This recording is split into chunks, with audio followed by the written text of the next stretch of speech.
Awesome. We're live. Welcome. Welcome to the Creation Awaits podcast. This is the first one. I really have no idea how consistent this actually is going to be. But I really wanted to make a space for people with interesting stories, especially that sort of intersect with the kind of material that I have on my Substack, and just have them tell their stories of who they were before Jesus, who they were after Jesus, the struggles they've had, and how Jesus healed them. So today I brought Dohm from you've changed it. It used to be Porn Free Millennial. I still got Porn Free Millennial. I just started a new podcast. So we're both bringing a new podcast together. This is my second one I'm doing. Sweet. Awesome. Cool. Yeah. So Porn Free Millennial and then the Personal Freedom. Yep. Personal Freedom podcast. That's a new one. Just went out last week, the first episode. Sweet. Awesome. Well, to get us started, I'm going to talk a little bit. So Mac's story intersects with pornography addiction, which, as many of you guys know, that's part of my own story as well, and my testimony is out there. So I don't need to spend any time whatsoever on that because it's already out there a lot. So you can find my story out there on YouTube and various places. But that's part of Mac's story as well. So he's going to be telling us his story tonight. And so before that, I wanted to pray us in.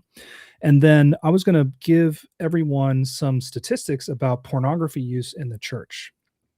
And then I'm going to start asking Mac a series of questions to get his testimony out.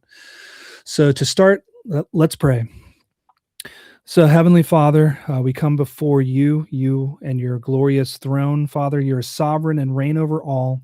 And Father, we are asking for your guidance, for your Holy Spirit to be with us tonight, to get our flesh out of the way, and just allow the Spirit to breathe through us. And so anything we speak tonight, Father, let it be of you and for you and to glorify you. In Jesus' mighty name, amen. Amen. Awesome. So just really quickly, this is a recent study by the Barna Group, and also I'm intersecting some with Pure Desire Ministries, who also has done a recent study. And so by demographic, Christian men up to 75% acknowledge pornography at least occasionally. So that's a lot. That's viewing, right? What's that? I think acknowledge viewing pornography, right? Acknowledge, yes, at least occasionally. Yes. Okay. So at a regular interval, right? And so Christian women, approximately 40% admit to viewing pornography. That is really high, 40%. And then young adults among Christians, 18 to 24-year-olds, 76% are actively searching for explicit content on a regular basis. That's really high. Yeah. As it relates to church leadership, pastors, 2 in 3 U.S. pastors, which is 67%, report struggling with pornography at some point in their life, and 18% state that it is a current struggle they are in right now. Youth pastors, it's a little bit higher. The number goes up to 21% of youth pastors. Key behavioral insights. So comfort level, this is the most striking part of the recent study, is that the latest data shows that the majority of Christians who consume porn are comfortable with their usage, with many believing it's not even detrimental to a healthy sex life or their spiritual walk. The majority, which means more than 50%, say that it's fine. I'm using porn. There's nothing wrong with it, which is insane. And then as far as spiritual impact that we can glean from the study, among Christian students who use pornography, 43% of men and 20% of women report that it worsened their relationship with Christ. So we can see that it has an impact, and people know it has an impact to a degree. I would argue that the people that don't know it has an impact just haven't discovered what that impact is yet. Yeah, like maybe they don't. That's an interesting. Sorry to interrupt, but that one really surprised me too, because like the statistic above, it's people are using it, but they don't really see it as a problem. Yeah. And they don't see it worsening their relationship with Christ, which I think we'll talk about that tonight, I think. But Okay, good. once you cross the Rubicon, you're like, oh yeah, that definitely Mhm. 100% worsened my relationship with Christ. But yeah, sorry. No, no problem at all. Thank you. And then isolation and secrecy. 84% of practicing Christians who view porn have no one who's helping them to avoid it. 84% have absolutely no one who's helping them to avoid it, and nearly half state that no one knows about their usage. So half the people 80, half of them state that nobody even knows that they're using porn. So they're keeping it a secret, which doesn't surprise me at all because of the shame involved in using pornography. Sure. And then finally, the last statistic is lack of church programs. So, despite 75% of pastors stating that they individually counsel people struggling with porn, only 10% of churches report having a specific support or recovery program in place to help mentors. And Mm. so, what these statistics show is there is a massive problem in the church, and the church is doing almost nothing about it. So anyway, so that's what I wanted to show the problem of pornography. And then I brought Mac here to show you an example of a person who struggled with this very thing and his story of overcoming pornography use. And hopefully, I'm pretty sure out of this, we're going to hear about his relationship with Jesus and how Jesus is the healer. So without further ado, Mac, thank you again for doing this, man. This is not an easy thing to do. Sure. To bare your soul and all of your shameful activities to the world. So I commend you for that, man. So let's talk about Mac. Who were you before the addiction? Yeah. And again, thanks for having me on, man. And James and I have had some conversations on my podcast, so it's neat to be on yours. Oh gosh, who was I before it? I mean, I was so young, right? 10 years old was when I was first exposed to porn. Uh, I I really wouldn't say that it became really an addiction. It's kind of hard to say thinking back about memories, but I think it was really when I started going to like middle school and high school. I think that's when. I mean, if you asked me at the time, I wouldn't have said I was addicted, but I think looking back, it was just so compulsive. I mean, gosh, it was just about every day. I felt like just remembering it, was just searching for it, finding it, masturbating, all that stuff, and just seemed like I was pretty out of control with it. But I mean, I think before porn, right? Before it became addiction, before it was exposed, I do picture this remember some things about it of just a childhood that just seems so innocent, right? And I think that's one thing that it angers me about porn and how it interacts with people because it normally finds people at a young age, at that innocence, and you can't still feel innocent. I think after looking at porn, unfortunately, it's just visceral, and it's something that I think for young boys, especially like myself, it just really pulled me in where I wanted to see more of it. I wanted to find more of it.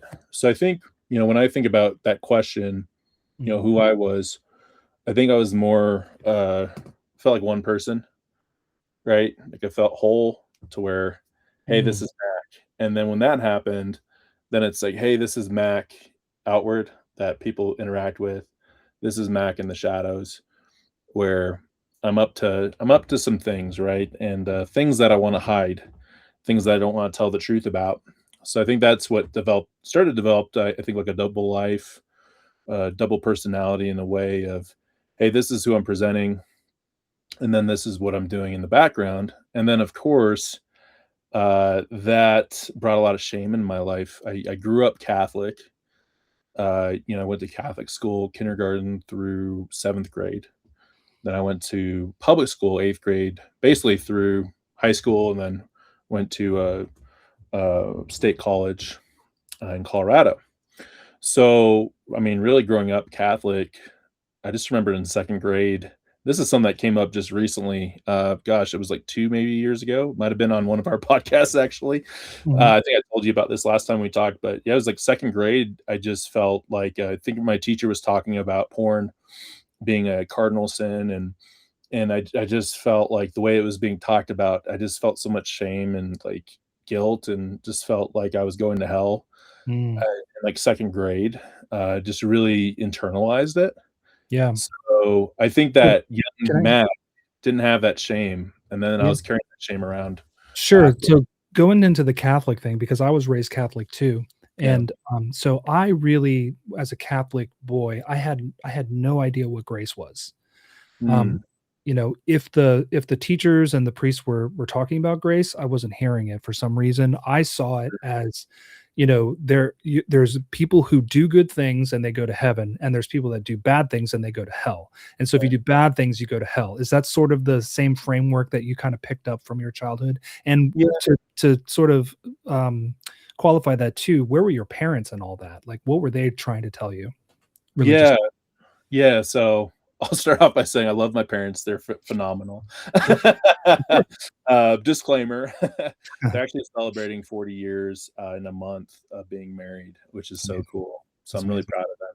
But I would say, they were pretty much I was the kid. I mean, I was born in '91, so I still remember growing up in a house without the internet. I think the dial-up internet came around the time I started to become addicted, which is kind of, hey, let's put 2 and 2 together there, right? Mhm. But I would say with my parents, right, they're pretty hands off. I'd say spiritually, we go to church and things like that, but I didn't really get I wouldn't say I got like a ton of spiritual direction, Mhm. biblically at all from my parents. Right. I got a lot of great attributes and hey, this is how you treat people. This is how you conduct yourself. I Mhm. think that I got a lot of good advice and leadership from both my parents on that front, but I wouldn't say it was really that biblically grounded. I Mhm. think a lot of that just came from school, and I think what you're saying makes a lot of sense to me. I can relate to where it just felt like, "Hey, Christ died on the cross," but, like, what did it actually mean? And it never really hit me as a kid that he paid our debt and that all we gotta do, right? We gotta believe in him, and that's not easy. Uh, you know, it's not easy to do that. I think being a Christian is not an easy thing, but I think that was kinda lost just going through school like that like you're saying, I think that hits it pretty hard on the head right there. The nail on the head is I didn't really feel like I could be forgiven for this stuff, and I think that's what a lot of people say in addiction, right? I think especially with porn addiction, I hear it all the time, and like I said, I'm doing a podcast for 3 years now called Porn Free Millennial and a publication, so I've talked to tons of people about it, written about it, all that good stuff, and that's a constant thing that I think people say is like, "I don't feel like I can be forgiven for this, all the things I've seen and done," and Christ, died on the cross for that. Yeah. That's just lost. I think it got lost in my sin, right? And I was just so young that it just kind of felt like, hey, when I go into confession, that's like one thing I'll leave off the table. That's like one thing, because it just I think when porn enters your life that early, you learn and you don't have that supervision as much. Like I know like my dad, his father passed away when his father was like 38, I think, of brain cancer. Like really just awful. So when he was going into high school, that's when his dad died. And then his mom raised 4 boys. So I think part of not having that sex talk or the porn talk might have been because my dad didn't really grow up with a dad. His dad passed away pretty when he was young. So I think about that sometimes is my dad always taught me how to, I'd say appreciate beauty and treat women with respect. I always got that from him. Like that was great. I think my dad taught me how to be a gentleman with women, but I didn't really get that kind of I think approach with the online stuff. Like I got caught a few times, all Mm. that, but it was never really like, hey, son, biblically, this is why this is not good for you, and this is what God Mm. wants for you. And What did I what did he do when you got caught? Like, how did he respond? Did he ground you or? Probably. I mean, I'm trying to remember. I think one Mm. time he got mad because he's like, "These aren't even, like, real boobs." I think that I printed out some, like I, like, left like, I printed out, like, a nude photo of a woman, and I think she had, like, fake boobs, and I left it on Right, the printer, right. and my dad was just like, like, "What the heck?" So I think it was just more of like, "What are you doing? Like, go date some girls or something," Mhm. kinda thing, but it wasn't exactly like, "Hey." And I think part of it is I just look at that older generation, right? And I just think that a lot of them just had no clue what was going on, because that's, like, really when the internet started to come along was around the Mhm. time, early 2000s. Mhm. And then around the time of high school, I graduated in 2009. That was around the time the iPhone came out. Social media started to come out, like, right around high school for me. Mhm. So I think, like, it was just a prime time for me just to get really addicted to porn because internet started high-speed internet, you got your social media, and now you can, like, look at porn on your phone or your Right. laptop. So I Mhm. just remember, leaving high school, going into college, I mean, it was just so constant for me. And I remember I had this old Wheaties box that I actually put some, like, porn in, and I remember one time I burned it, like, I put it in the fire. Like, I really felt Okay. bad about it. Okay. Like, Okay. I felt internally like I knew it was wrong. Mm. So I didn't really need my parents to tell me, like, I knew it was wrong. Sure. I just didn't really know, like, how to do it because, like you Right. were talking about, I think in the statistics, a lot of people don't wanna talk about it, you It's know? shameful. Yeah. Well, part of it is it a problem? And I think most of us know, yeah, it is, but it's hard to, like, put a like, well, what kind of is it a problem with me? Like, am I the problem? Mm. Or is it a problem with and I found out a lot with porn was, am I trying to fill some emotional need, that Mhm. kinda thing? Am I looking for a solution where the solution really is Christ, but am I filling that with something else that's highly addictive? Yeah. But anyways, yeah, so I had a lot of different moments, right, where I think I was just trying to quit, but I never really included anyone in that. I mean, I'm just thinking through just past years, right? When I Yeah. was in grade school, middle school, high school, and then college. I mean, I was basically doing it on my own, and I Yeah. was not doing a good job of it. I think I'd date a girl or something, and maybe I'd stop looking at it for a little bit, but Mhm. it always just creep its way in.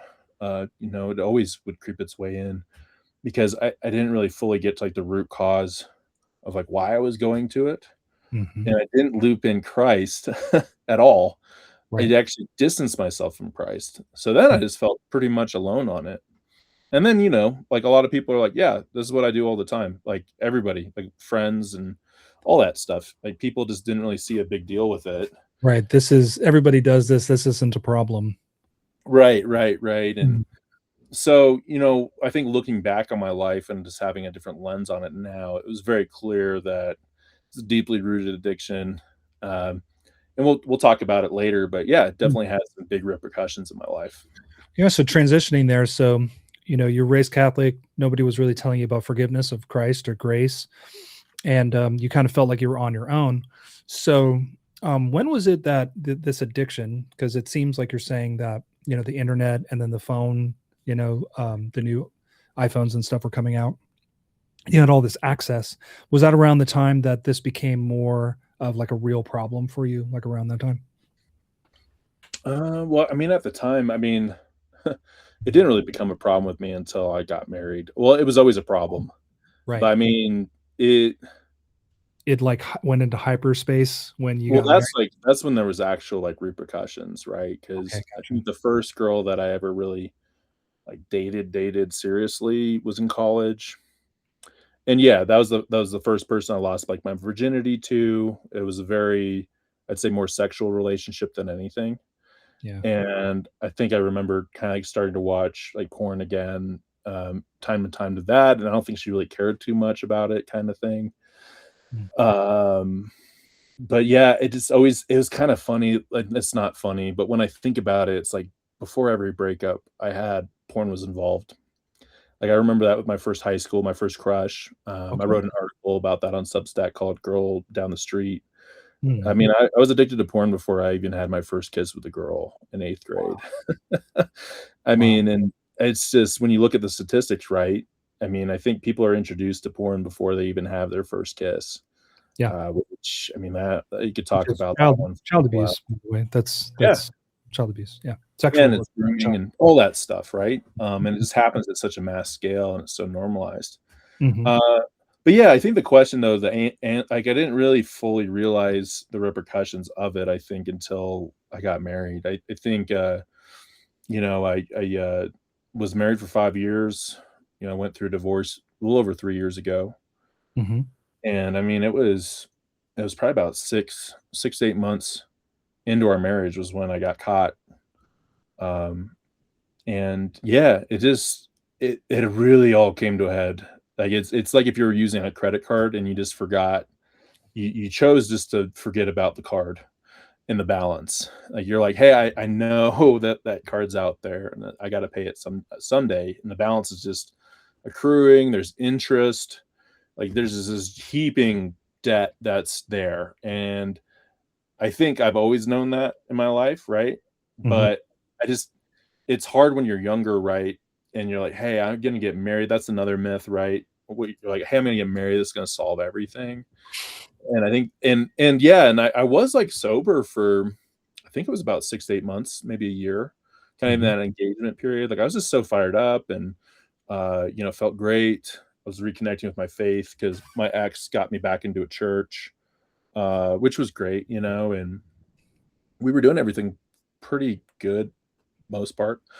And, yeah, I think it was just like once the honeymoon thing kind of, I think it's typically like 6 to 8 months, maybe a year when you're married, and then you start having, tougher conversations or things get stressful or whatever, right? It's as anyone that's been married knows, it's not easy. But there is like that honeymoon period, I think, right? You get married, you're young. I think I was, let's see, 27, I think, when I got married, and she was Mhm. 24. So we were young, and yeah, I think I just started to get back into bad habits.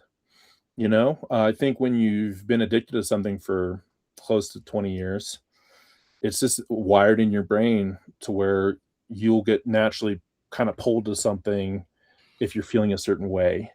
And I think for me, is if I was feeling like undervalued, uh, if somebody wasn't paying attention to me, I think a lot of it, like identity based, just kind of I've me feeling like you're not appreciating me. I think words of affirmation are pretty big for me as like a love Mhm. language. Yeah. And I think that was happening at the time. And, I just went to my natural instinct, not natural, but you know what I mean. Oh, your fleshly predilection. Yeah, my, It my, is yeah, it's natural to your flesh. Yes, that's a good 100%. way to say it. Yeah. Uh, but just going there, right? And going to this programmed, habit is what I went to, and I got caught. And I think that was like really the first like rock bottom moment to where, Yeah, do you mind if we slow down a little bit and talk about this part? Because I think this is really important, right? Because a lot of people, especially single people, they think that as soon as they get married, this porn problem is gonna go away.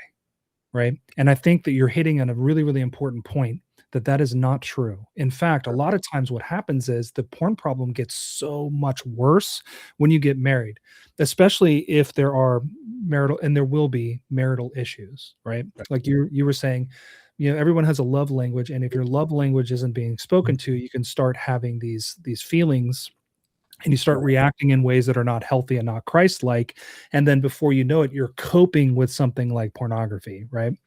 And so, talk about that, man. Talk about how, from your perspective, how marriage didn't solve the problem; it just complicated it, right? Yeah, because I think before, right, and this is maybe another light to touch on, is that you feel like you're not hurting anybody. Like it's just something that it's my thing. It's not It's correct. affecting any, and because if you don't even think it's affecting you negatively, then why would you think it's going to affect somebody else negatively, right? Right. And I think when you get married, right, you're one under God. And I remember talking with counselor Jeannie Hoskin. She's on Substack too. She's great. We've done some podcasts together. She's a biblical counselor as well. But we're talking about relationships, and basically, like it's kind of like putting like a pink piece of paper and a blue piece of paper together and gluing them together. I mean, when you pull it, like it's gonna when it rips, like there's gonna be pieces of you embedded with the other person because you're one under Christ. Right. And, Mm. like biblically, like, how it's taught with sexual morality is like it's a sin against like yourself. But when you're married, I mean, that's a sin against your spouse as well, your Because wife. you're one flesh. That's right. You're one flesh, right? And so I think that's what complicates it, right? Is when you take that vow, like I did, Mhm. you're taking that vow to uphold your wife, like to treat her like Christ treats the church, your bride. I get goosebumps thinking about it because I still remember the wedding day, and I still remember doing my vows, and I still remember how excited I was and joyful I was. Mhm. And then how just these dormant habits started to come back. And I think with addiction, what happens too is you kind of have blinders where you're like, let me just get this fixed. Mm, Like, like I know it's gonna be rough. And well, at the time, I don't even know if I was really thinking about that. I was like, I just want to get my fix. sure.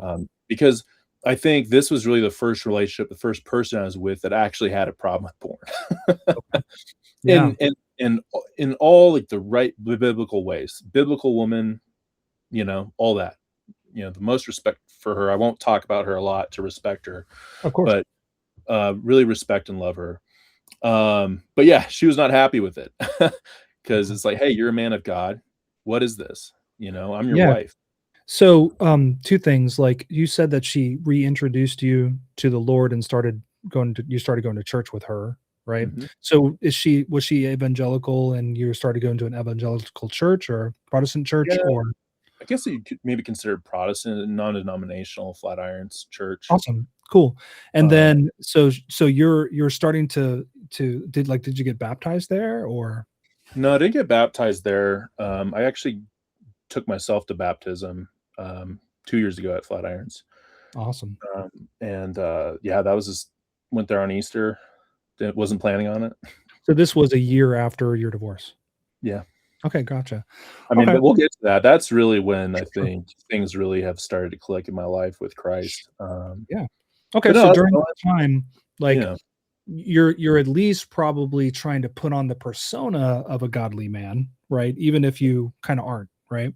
And so what was like the discovery like where she found out like that you were using porn? What was that? What was that It was scenario? just hard, man. It was just so visceral the way I remember it. And I mean, I'm just ashamed of how I acted. But when I look back at it, I think I was just so blind to porn being a problem. Like I think it's like I almost like buried it so deep. And it's like I still know I buried the body, but I kind of like, hey, it's so deep, it's out of the way. Mhm. Sometimes I think about that Edgar Allan Poe story where there's that The telltale heart. yeah, just it's like that pulsating feeling like that you're just like, like that's how I feel like with porn. When you're with somebody too, and you just know that you're gonna break their heart at some point. And I've realized it's better to be honest about it up front than to get caught and then lie about it. Because really, if I could write a guide on how not to do it, that this is You the did it guide. Because I because you got did it the caught. exact wrong way, right? Yeah, I mean, I got Mhm. caught. I was doing all the. I mean, I've written articles. I've talked about all these different things you do, like minimization. You minimize it, you justify it, you get defensive, you gaslight. I mean, I don't even know what lighting meant Mhm. until my ex told me what it meant. And I Wow. was like, wow, yeah, like, wow, I was like, hey, this is your problem for finding out that I'm looking at porn, which is awful. Mhm. But really, I think I just handle things really poorly. Yeah. But I think she gave me grace and just said, hey, let's just get a little distance from this. Like, and it's actually pretty cool. Like, where I'm podcasting right now is about 20 minutes from my grandparents' cabin that they built. And that's where I went. That's when recovery started for me, was that weekend. It was right around my birthday, which I turned 35. That was on Sunday. Mhm. So it's kind of interesting to think about this because I think that was 8 years ago now, like around my birthday time. Mm. And I'm in the same place generally talking now than I did like 8 years ago, which is kind of nuts. Mhm. But anyways, my grandparents have a cabin that they built like in the 80s, and then my uncles own it now. But I just told her like, "Hey, let's get some distance." We both agreed upon it, and I just took my dog Bo with me. We went up to the cabin. I fly fished a ton. I listened to porn free radio, which is the first porn free anything I've ever listened to. I interviewed Matt Dobschutz. He's the host on my episode 50. Was cool talking to Matt because he's really been like just a great man to lead. He's also a Christian as well. But he started, I think he's 15 years sober, and he's been podcasting for a while, like 10 years. Awesome. So that's kind of where it all started was had this rock bottom moment where, I mean, it just changed things, right? It changed intimacy, it changed our trust. Because everything, I mean, if I look before that moment, we had everything laid out. Like seriously.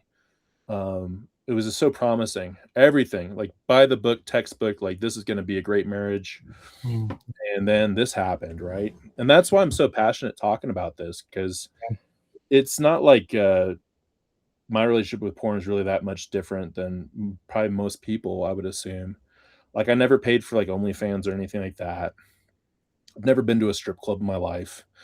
I just went there when I felt lonely and when I felt like no one loved me. And I was listening to these lies about myself. And Mhm. I was medicating that and numbing things and all that terrible, finding this terrible antidote that's not really an antidote at all. It's poison. Yeah. And yeah, it just hits you. But yeah, hit that rock bottom moment, went to the cabin. I started listening to this podcast. So when I was fly fishing, I just downloaded all these podcasts because I'm up in the mountains of Colorado and I'm just fly fishing. I think I read Discipline Equals Freedom by Jocko Willink. And then I just started a journal. It was like the first time I like journaled in like forever, right? So I Mhm. started to kind of do stuff a little bit differently. And then I joined a men's group that I'm still a part of. Nice. That's been for about 8 years now. Same group of guys. Pretty much, we got a core group of guys, which is just so cool. And just started to take things more seriously. I joined a group. I actually started working with Matt, and that's really when recovery started for me. Mhm. And that's, I would say, I know I said like the last few years it kind of clicked where I got baptized again. But Mhm. I'd say that period of time, I definitely started to just think about things a lot more seriously. Yeah. The hard part about that, though, is that there's damage done, and, that still took a lot of time, I think, for me to really figure out how do I interact with this? Because I think sometimes I kinda felt like I'd be giving ground up, that, Mm. it's just it was just a tough time, right? Because I think one person gets hurt, they're gonna start acting a little bit differently, and are they gonna always make the right decisions? Probably not, right? We're all human, and then me, I'm the perpetrator, which I never really looked at myself as a perpetrator before. I Mhm. never looked at somebody myself as somebody that would lie because I didn't. But when it came to porn, I did, right? So for me, it was like this big, just who am I? Mm. And then I think being in a marriage is like, what is this marriage? Like, what's important? So it really just that drastically changed my life. Yeah, so you're talking about identity. We talk about that quite a lot on Creation Awaits. That's sort of the core thread that runs through everything that I write. And so part of identity is understanding who you are in Christ, right? And so the other aspect of it is understanding that Christ names you, he tells you who you are. Your understanding of him comes from him, not the world, right? And or the flesh or the devil. And Mhm. so when we get our understanding from the world, from our flesh, or from the devil, that's when things start going off the rail because it's not according to God's design for how he designed us, right? And so the world, the flesh, and the devil, man, the lies that you were believing, you mentioned those lies that were sort of fueling this behavior. What are those? And what were they like? Oh gosh. I think one lie is right is that you can't be forgiven. Okay. I think we talked about this too when we had our podcast, but Hmm. I think the devil is like it feels like your best friend all the way up to the sin. Oh yes, Then the 1-2 punch, right? Yeah. yeah, the 1-2 punch. Like the devil's like, "Hey, like you deserve this. You should be able to do whatever you want. If you're feeling like it today, go look at porn." And then the minute it happens, the devil's like, "Oh, wow, why'd you do that?" You know? Hmm. And hey, God's not gonna forgive you for that. And then you start isolating yourself Hmm. because you feel ashamed, right? You feel guilty. You feel like, wow, like Christ died on the cross for me, and this is what I'm doing.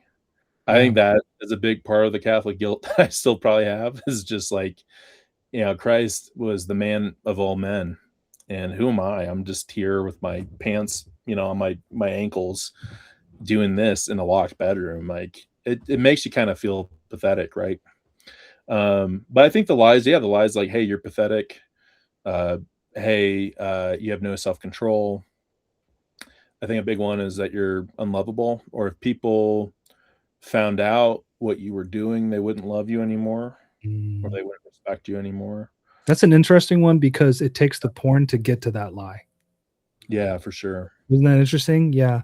You are Interesting. pathetic. That sounds like so by the way, isn't Yeah. it interesting when you hear this voice, you hear you're not hearing I am pathetic, you're hearing you are pathetic, right? Which Mm, is a key indicator that this is not coming from inside you. This is a right. voice coming from the outside saying you are pathetic, Mac.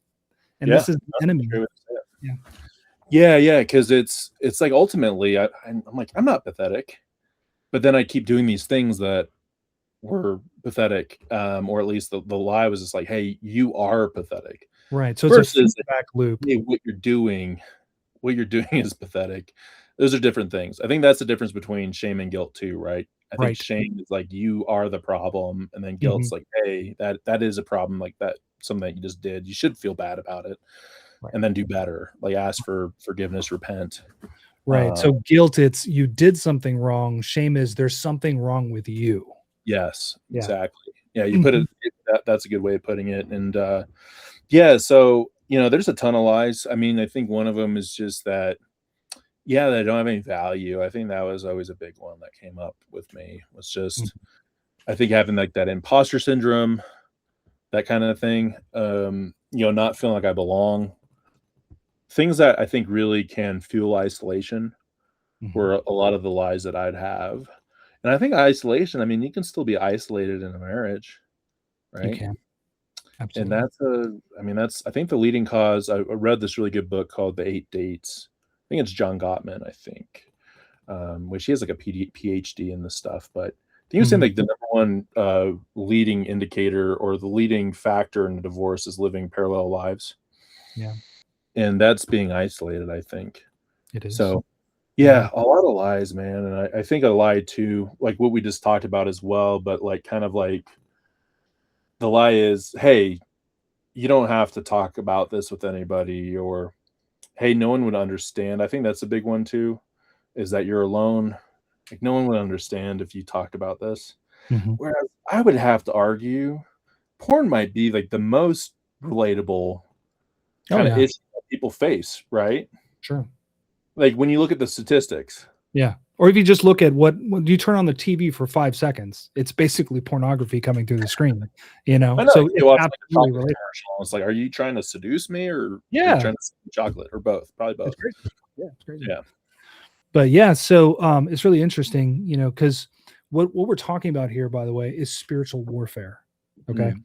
So if you look at, for instance, like Jesus in the wilderness, I'm going to get preachy for about 2 minutes. I Do it. promise I'll cut it off in 2 minutes. So Jesus in the wilderness, Jesus, the first thing when he goes into the wilderness, right? The first thing that the devil says is, if you are the son of God, right? So Mm. he's attacking his identity, right? And then he has these three things he wants Jesus to do to prove that he is the son of God. And so, and each one of these you can make a parallel to the lust of the eyes, the lust of the flesh, and the pride of life, which the Bible Right. talks about, right? And so the devil is trying to get him to sin. And the interesting thing is what Jesus uses to counter the lies that the enemy is bringing against him is the truth of the word of God. And so Mhm. each time Jesus answers with, it is written, you shall not live by bread alone, but by every word that comes out of the mouth of God, right? And so this is spiritual warfare, and Jesus taught us in the wilderness what spiritual warfare is. And so for these lies for you, Mac, I would like to know, like, have you equated these lies to scripture? Have you found, like, for instance, for I'm pathetic, have you found any scripture that is the antithesis to that lie that you can use against the enemy when he comes against you? Mm.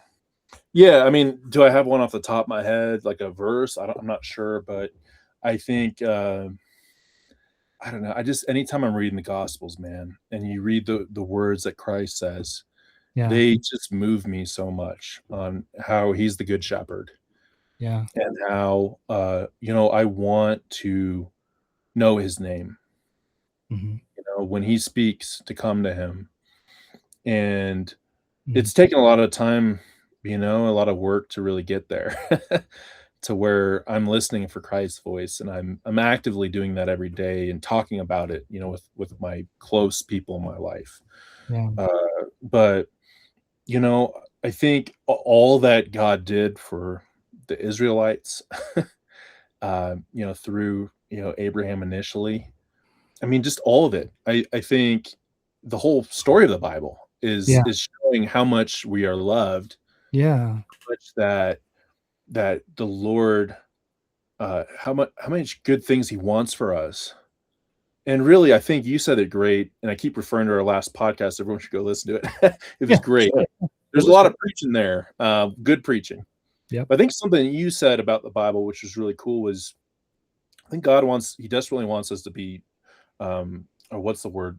Dependent. Dependent. That's the word I was going for, like to be dependent on Him. Yeah. And to have that dependence, it is a letting go of the world and of the flesh, the ego. It's like a surrender. But Yeah. there's a lot of serenity in that. So I don't know. I think with the lies, ultimately for me, it's just acknowledging what the Bible means. And like you Yeah. said, I think that really struck me was just to be dependent on Him. That's something that my recovery coach said. I do a weekly thing with some guys that we're actually going to meet in August for the second year in a row, which is cool in person. But he's a pastor up in Chilliwack, Canada. His name's Vern Tomke. He does the Finding Traction podcast. Hmm. So I consider him a friend, a mentor, a coach, all of that. But he was saying that sometimes he'll ask new guys in the congregation that might want to get coffee with him. He's like, what's your daily dependence on God look like? Like, what are you praying for? And if they don't really have an answer for that, he's going to be like, okay, well, let's talk more, because that should be something in you to where you're praying to God and being like, God, I need you today. Like, I need you. And sorry, I don't know if I'm going a little off topic of your No, that's question, great. That's but I great. think, that for me, it erases the lies. And ultimately, I mean, what erases the lies is that Christ died on the cross. He died on the cross for us. He went through the most horrific death for us, for to wipe the slate clean, to wipe the cloth clean, right? Yeah, I like what C.S. Lewis says about it. He's famous for saying, if you were the only person in the world, Jesus still would have died for you. That's a great way to say it. It personalizes it because he did die for every single one of us. And that is an act of love, right? And so when you're feeling alone, right, Jesus counters with, I am with you always, even until the end of the age. I will never leave or forsake you. If you're feeling pathetic, think he died for you, right? Before the foundation of the world, he chose you in Christ Jesus. That's Ephesians 2:15, which is one of my favorite. Ephesians 2:8-10 is he chose us in Christ Jesus before the foundation of the world, so that we can do good works, right? And so, yeah, the Bible is replete with all these promises of God. And so, one of the things that I teach in my course is to find them, to find the ones that are the antithesis to the lies that you have been believing, because these truths set you free. When you know the truth sets you free, right? And so what I would suspect is through your general understanding of what Christ did for you, it has moved you towards freedom more because of your understanding that you are loved, you are accepted, he did die for you, right? And so, yeah, absolutely. That's awesome, man. So I want to talk a little bit more. So like the divorce, man, like if you don't Yeah. mind, like, so what was it? What was the tie-in with pornography to the divorce specifically? Yeah. Again, without getting too personal about it with Yeah. talking about her, but I just think looking back, I think it was just like kind of like a slow burn Mhm. of, hey, I mean, I had good streaks of sobriety. Like I think one time was almost 2 years, where things were actually getting better. There were points where things would get better. I'd have a relapse. Uh, they were becoming a lot less frequent. I would say that the start of the marriage really set it up kind of in a poor way to where I handled it so poorly to start. Yeah. I think it left some pretty deep wounds. So Mhm. basically, anytime there was a relapse, it would like rip open that wound again. And then Mhm. anytime I lied about it, would rip open that wound even more. And there were some times where I'd have a relapse and I'd actually would talked to her about it, and that went, better. Yes. Yeah, that went better. But Do you know with why? that, because I was being honest. Right. And because women, right, they expect you to fail. Your Right. wives, they expect that you're going to fail, and they can stand the failure. What they can't stand is the dishonesty, because women, above all, they need safety and trust. If they lose their trust in you, you have to move a mountain to earn their trust back, especially if you keep wounding them over and over and with lies, right? So yeah. Yeah. And I think that's a good way of putting it, man. I think the trust was really affected off the bat with that initial, I think, being found out with that and everything and not handling it well. So, like you were saying, it felt like I was moving a mountain a lot of the times in my marriage. Mhm. And at times it felt like I actually moved it a little bit, and you could actually tell. Right. I'd say probably like the straw that broke the camel's back was I had this really bad relapse. It was after like 2 years of sobriety. Mhm. There's really just something on TV. I'm not gonna say what it was, but it was something kind of like, okay. Like today, if it came on, I would just change the channel. Right. But I think she was asleep or something, and it came on, and it just Mhm. triggered something in me. And at the time, we moved to a new home, bought our first house. It's a little bit, it was further away from my church, my support group. So when I Mhm. look back at it, I'm like, oh, okay, like you stopped going to the church you were going to. You stopped going to Bible study because it was about a 3-hour round trip. You didn't quite find your new church yet because you guys are moving into your new house and kind of had that honeymoon stage, I think, of buying a new house together and all that, which was really, it was cool. As a millennial, buying a house was a pretty big deal. So that was great. But then I think those bad habits started to creep back in, like I was talking about, to where, hey, I had a great support system and it was really working for me. That's what I've learned about myself is like I gotta stay connected. Like Mhm. if I'm not connected, I'm putting myself at risk. Excuse me. So, anyways, I had that relapse and I literally started to shake. Like I felt like I was having a convulsion. Like Oh I wow. just Like I like immediately after the relapse? yeah, Oh yeah, just wow. my body was all just haywire and I just started to cry and just was like, "What the heck did I just do?" Like I just felt like, "Holy crap!" Like I just really royally like f things up, kind of thing. Um, with that being said, I think what happened was, I think she ended up getting COVID, and then I used that as an excuse to like not talk about it because I was just like, she's going through crap. A biblical storm happened. Our neighbor's tree broke in half and nearly hit her house. It's a Wow. huge windstorm. Like we had to replace a ton of fence line. So kind of like all this stuff happened like within I think it was that night. That's when the windstorm happened. And I Mhm. think maybe at the time she was already sick. I'm trying to remember all that. Yeah. But all that being said is like I had all these excuses. Yeah. And I literally told myself, I'm like, I'm gonna take this to my grave. Yep. Yeah, like, I'm not gonna tell her. I'm never gonna do it again. And like I just said, like, God, like, I'll accept the punishment. Where the whole time it's like, dude, just repent. Holy crap. Yeah, I Right. look back, I'm like screaming. It's like that interstellar scene where he's like yelling out of his self. Like, back, back. I had Right. a bookshelf. Maybe I could have hit a book or something, but Mm. this is me now. But yeah, I just didn't. I just felt so much shame because I was doing so well. Yeah. And then I had this bachelor party I was going to. It was the best man. I was very naive to where we were going. Like I said, I've never been to a strip club in my life. Mm. We went to Cartagena, Colombia, which prostitution's legal there. And to be frank, I always have wanted to go to South America my whole life. Not for those reasons. Sure. I I used to be completely obsessed with snakes.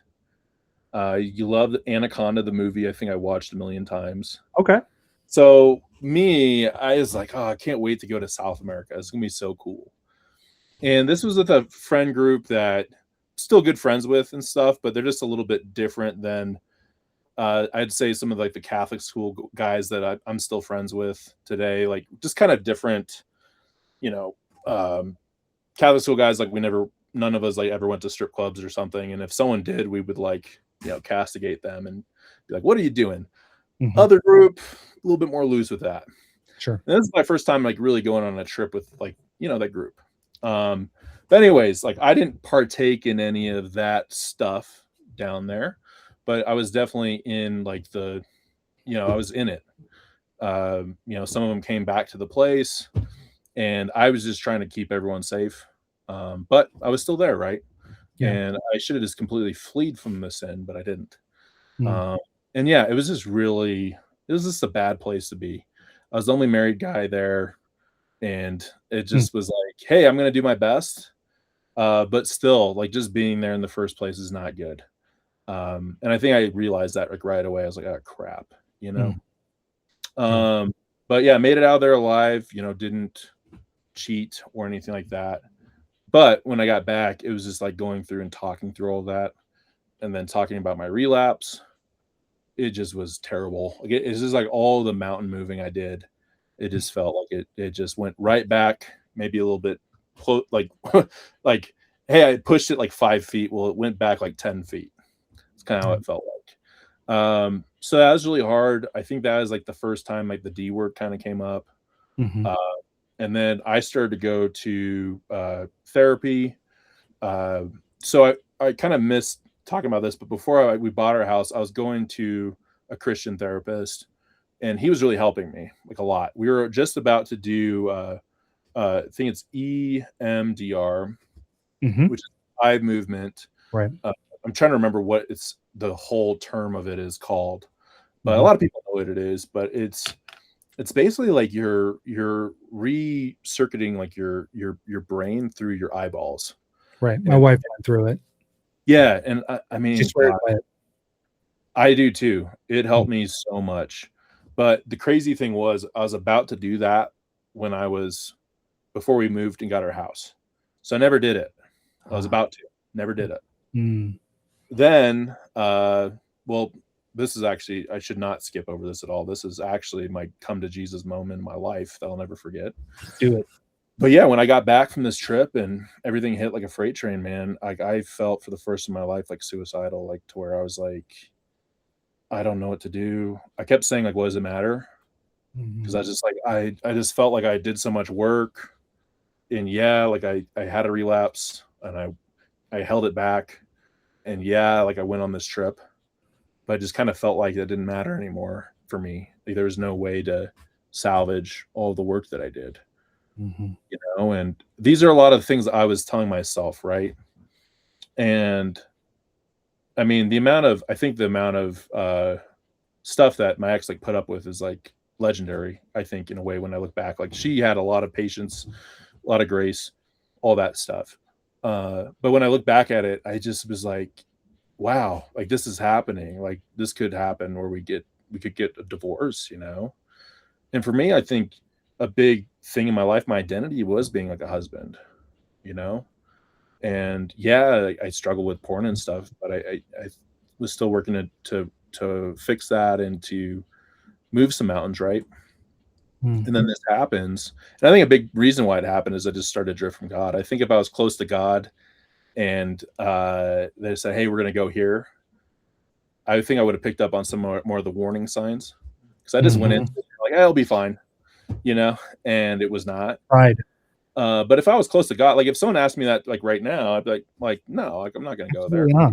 Yeah. I'm okay with that. Like you go have fun. I'm not going to do that. But yeah, it Mm. happened, right? You can't take it back. It happened. You learn a lot from it. But yeah, so I just really felt like it might have been that day, I think, when we got back home. It just was just like I just felt like this is it. Like I didn't have any plans, but I Sure. really felt like at my wit's end. So I ended up calling the hotline, and I just was like, I need Wow. help. And she was helpful, right? Like she wasn't like pushing me in any way, but I think she could tell like I was just in a different state to where I was just broken down all the way. Like the worst I've ever been in my life was that day, like Mm. hands down, like emotionally, everything. And man, I'll never forget it, man. Like I just felt like I was in this river and I was drowning, like just Mm-hmm. Colorado. Like I've fished rivers before in Colorado. Like there's some crazy spots, right, with the big boulders, and like you could just die in there. And that's how I felt like, man. I just felt like I was drowning. I had nothing left, literally nothing left to look forward to. Like, it was nothing, but I prayed for God to save me. I'll never Mm. forget that. I said, "Jesus, save me." And he did. He did, man. I feel it now, but it felt like I hit a boulder in the river, and I was Mm. able to kinda climb up on it, and Wow. you hit a boulder in the river, it's still gonna hurt like hell, Sure. but you're alive. And I'll never forget that. It was just I had this moment of clarity. I remember God speaking to me. It was just like my name, just a Mhm. very it's weird when it happens. You just hear like your name and you're like, "Whoa." But I don't know. I think you have to get to kind of a mental state for that to happen sometimes, right? Like Mhm. it's a state where you're not distracted by anything. Like it's just pure, I don't know, instinct or whatever it is. Some people say it's when you finally come to the end of yourself and realize that you Mm, have nothing to offer God, right? mm, Like, I am right, a miserable failure, and right. then you turn to Him, that's when He knows that your heart is ready for Him. Mm. Because pride is what actually separates us from God. It's pride, human pride, that we can do this on our own. We don't need Him. We don't need to connect with Him. And so that's exactly what you're describing. You came to the end of yourself. You had nothing left to offer, and he met you there, and that's where he meets all of us, man. Yeah, yeah. And so I always look back on that. I think when you're talking back about the lies about yourself was I remember that moment, right? I think there's tons of biblical, like when I'm reading scripture that stand out to me. But a big part of it too is just like what you experience in your life, right? And I think that moment for me always pulls me back. Like if I'm ever Mhm, feeling down or whatever, I'm like, God was there for me at my mhm, worst.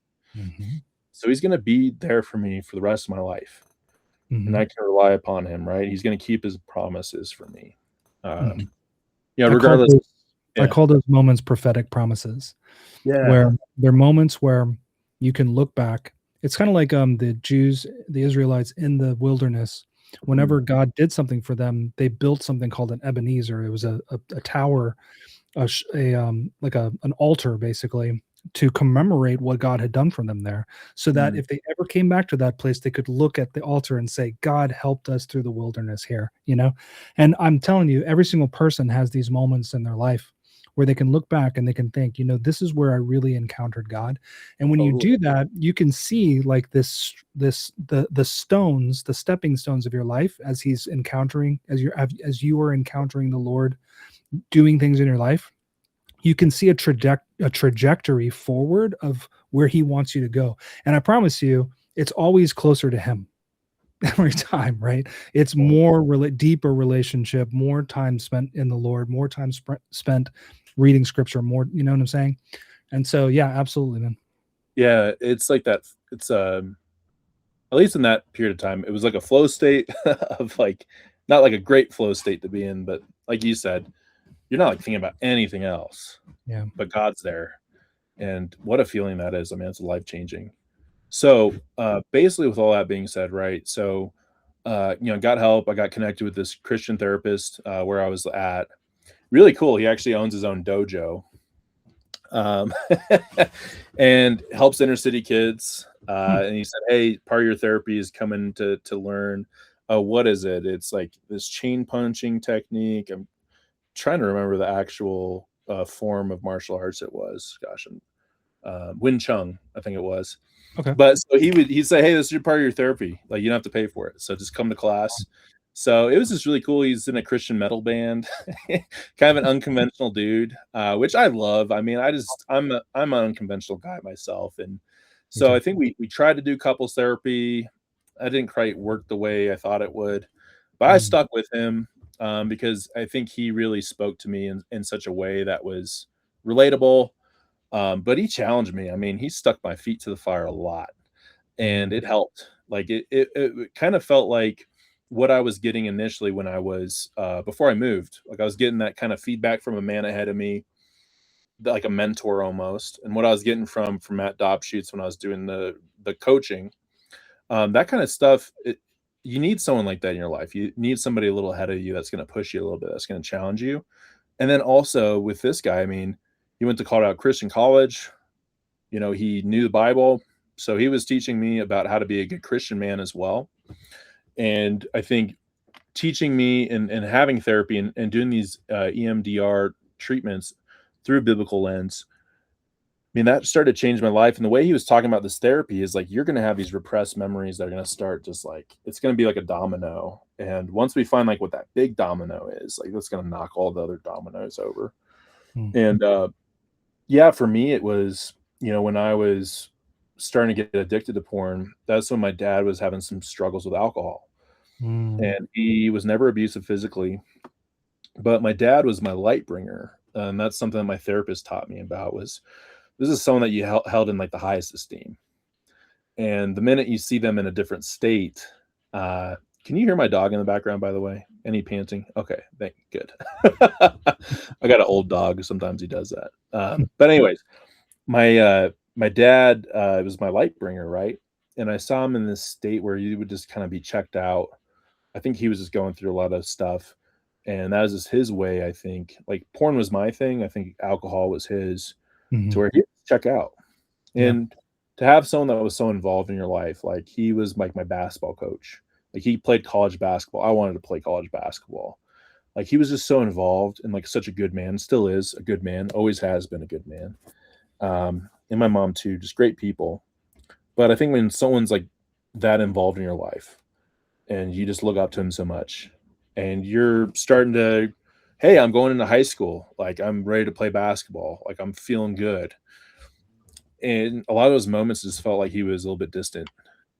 Not all the time, but seemed like the moments that mattered. Like one of the times was my college graduation and really wasn't present. I was so mad and angry. I just felt like he valued it more than me. He valued alcohol more than me. And I think that's what really locked in a lot of that feeling I was telling you about earlier of not feeling valued.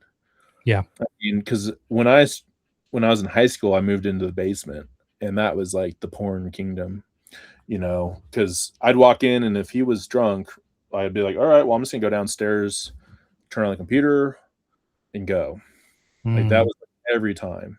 It was like a shelter from the chaos of your dad's alcoholism. Yeah, and it was almost like that Pavlov's dog. Like it was like the bell was ringing in the basement, and my mouth started to water because I was like, okay, well, I'm not getting any attention here. Yeah. So let me go get attention down there. Right. But I wouldn't have really ever thought of that if I didn't go and do this EMDR with my Christian therapist. Right. Because the minute I figured it out, I was like, oh wow, like that's really great.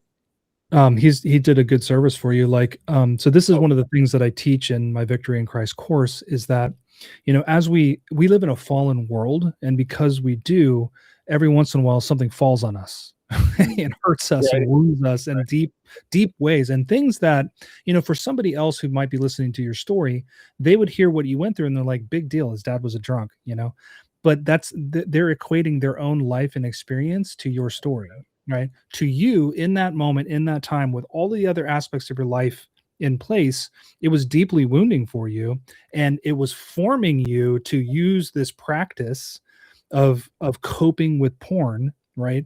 That when your life got stressful in the future, you would replay that tape, right? And then when you felt worthless or afraid, or angry like you did with your dad, then you would revert right back to the porn, right? And we all have these, right? And it's not always porn. Sometimes it's overeating, or it's, drinking like your dad. Like he was coping for something, man. Something was going on that made him feel worthless, and he went to the bottle, during that time. And so this is everybody in the world that is going through what we're talking about here, because we live in a fallen world. And until you find these core wounds that you're describing, you are never going. You're just going to be white knuckling, and it's never going to do any good. You'll go for maybe a year or two like you did, but then you're going to fall eventually when the stressors arise and that wound gets reopened again. And so you're talking about actually dealing with the wounds of your life. Yeah, man, and I think something that's pretty interesting too was having these conversations with my dad later, and we've had really good conversations about it. And I mean, he gave me permission to write the article to talk about it publicly, which I commend him for, because I mean, that's a part of his life too. that, Yeah. he might look back on that and not be proud of it. But I don't know, man. I just think that it's important. Not like we all have to share everything about our lives.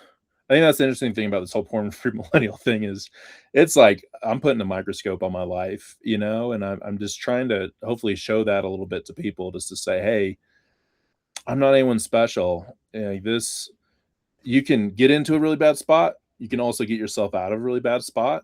You can also just avoid the bad thing entirely if you can. I think Mhm. that's what I'm trying to do through just talking about my experiences.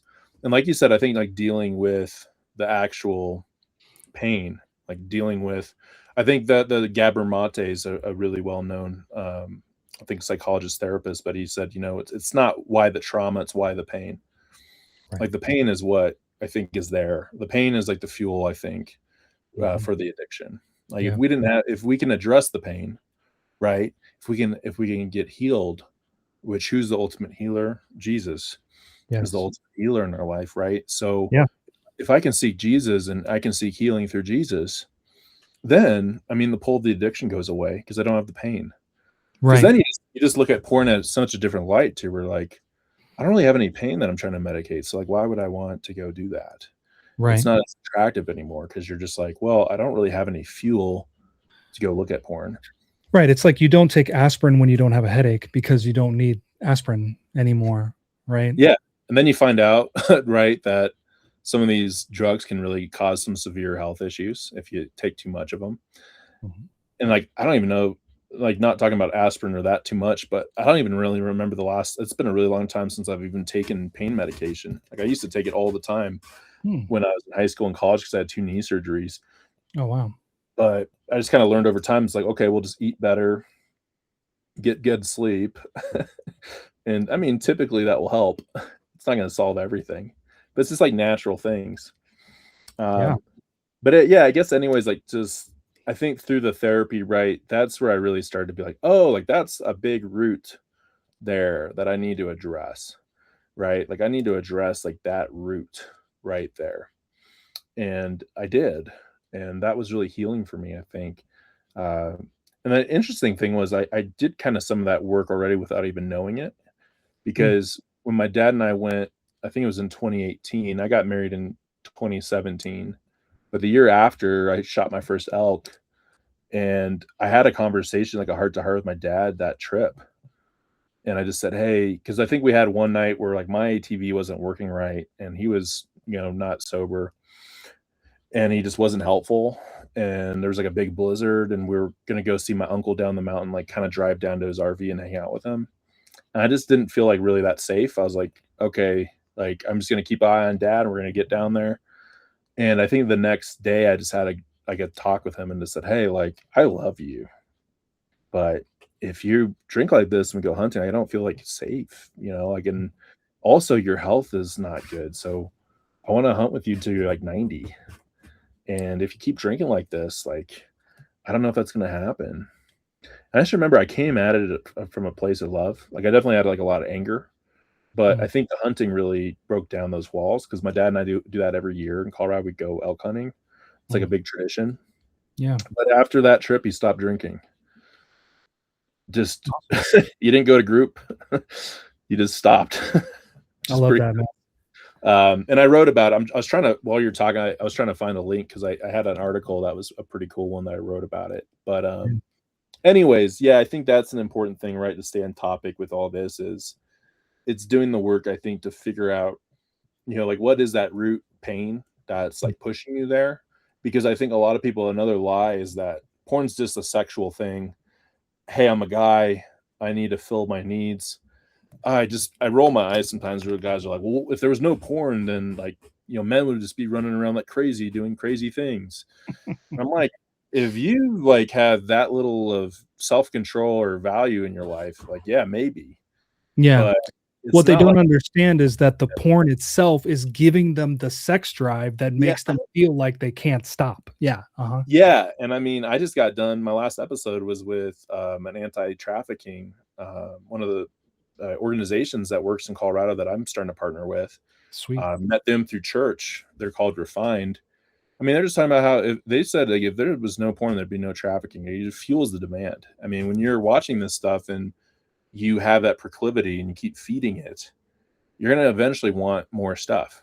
And Mm-hmm. you're going to go lower in your age, and you're going to start to like actually seek out people to have that interaction with. And man, I just think with sin, right? Like once you commit that sin, Mm-hmm. that's the crazy thing about sin though, I think, is the more levels you go with it, the more unforgivable you feel.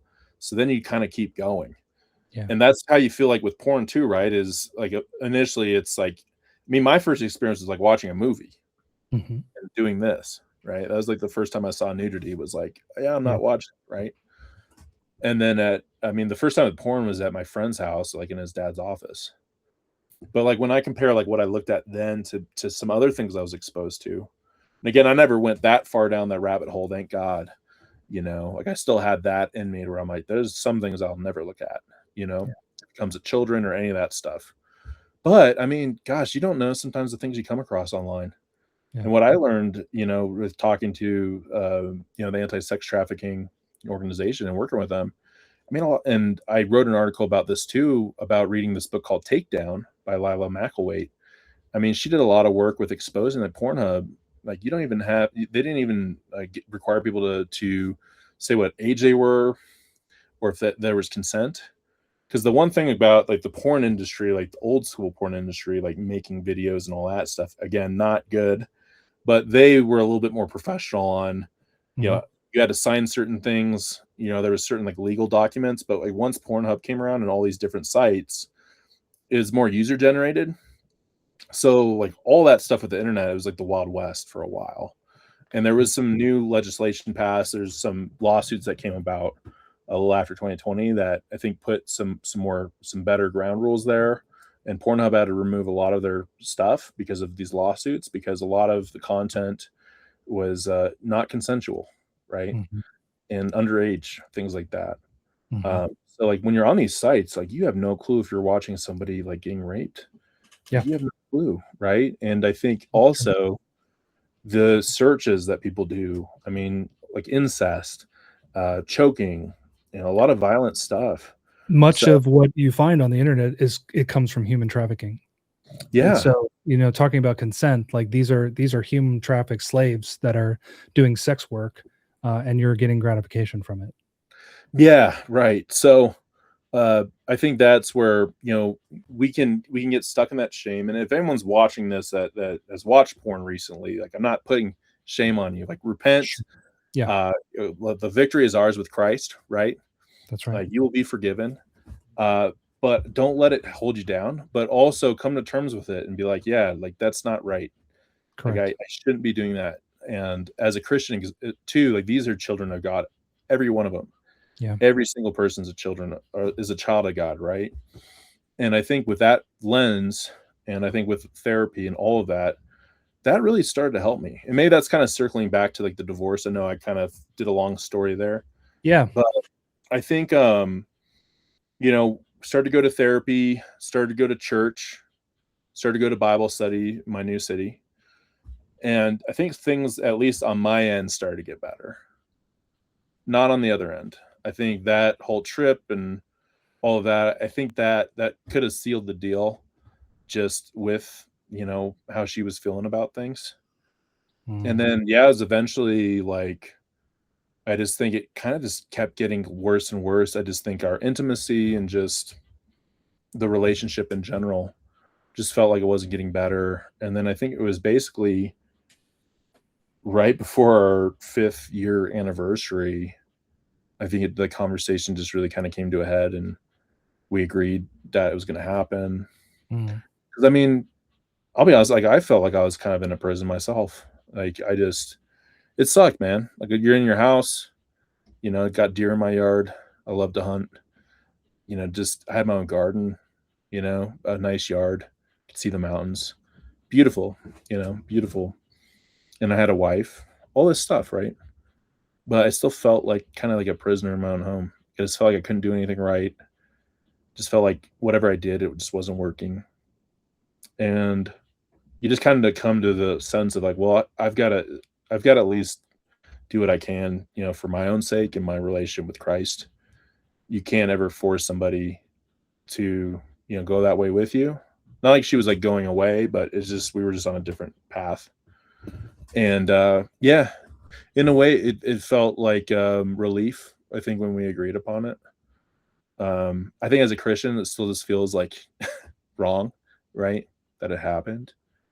But Before you gave your life to Jesus, though, in baptism, right? yeah, I mean, I was baptized when I was a baby, you know, but I think for me, uh, during that period of time, I was doing my best to go to church on Sunday and to go to Bible study, and but I think the one thing I could have done better at, I think personally, would have been talking to like the local church there more about it and talking about that with like family and friends more, because I think when we told people, it was just blindsiding everybody. Because I think on the outside we just appeared as that couple that kind of had everything figured out, and we Mhm. didn't, you know. Yeah.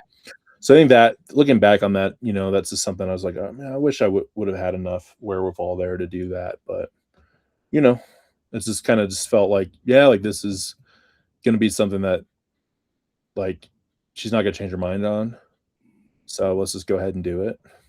Yeah. And yeah, so we did, and that was just so hard. And again, I think that's kind of why I write and talk about it too, is I'm trying to paint a picture of, you know, you hear some recovery, like thank God for your recovery, right? And that you're married, you guys are able to get through that, but it doesn't always happen that way.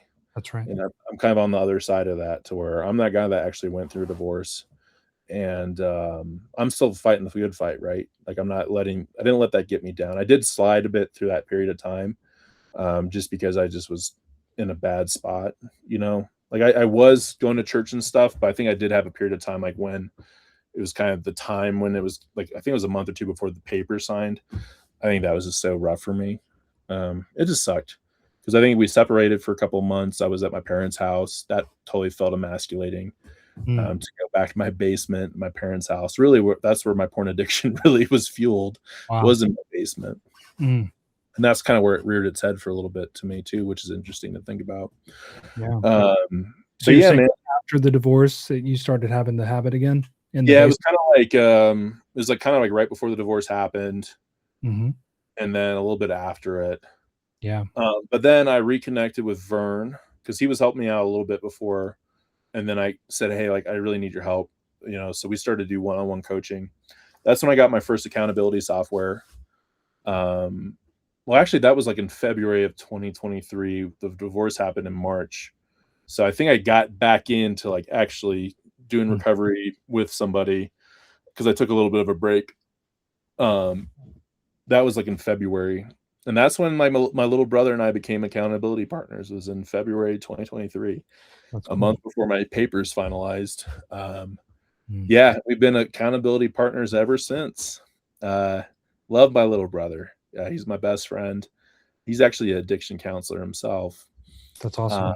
yeah, and we talk every day. I actually got a message from him I got to listen to after we're done talking, but we check in with each other. We do a fast check-in, which is like an acronym, Mm-hmm. where we kind of go through that every day of just like, hey, like, how are you feeling today? What are your activities in recovery?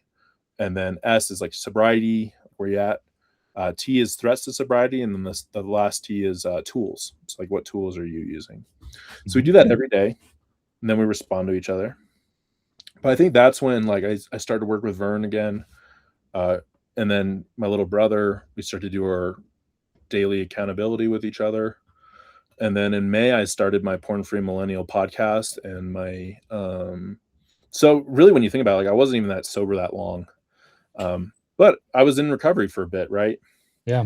I think there's some differences there, right? Like you can have a slip in your recovery or your sobriety where you have a relapse. But that doesn't mean you're out of recovery. Like you're momentarily, you know, you fall off. But I mean, for me, I've been in recovery for like 8 years, and I've learned a ton. Now, have I been sober for 8 years? No. You know, Mm-hmm. I've had times where I've relapsed. But with all that being said, I started up the podcast. I started up my publication. I was like, hey, it ain't pretty.